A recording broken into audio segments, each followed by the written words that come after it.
Hello guys, welcome to the for loop. So today we are going to solve this question, intersection of two linked list. So it's a simple question, easy question.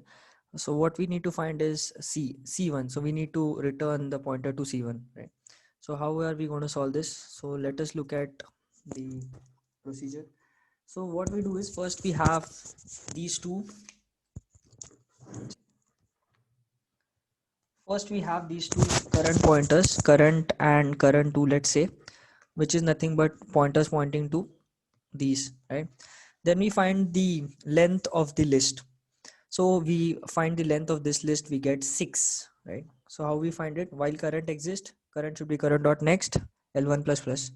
And similarly, length of the second list.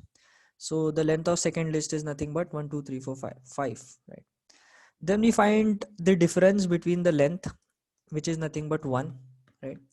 So let's try to understand why we are doing this.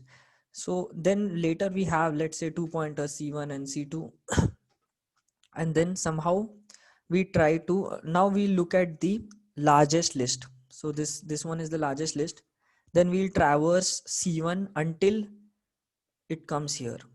So essentially what we are doing is we want to have the same size after this point, right, for both the lists. So we are going to whoever is greater. So let's say L1 is greater than L2, then for the difference we are going to do C1 equal to C1 dot next. Else if L1 is smaller than L2, that means, which means L2 is greater, and then we are going to do this, right? And if they are equal, we don't have to do this, right? Simple.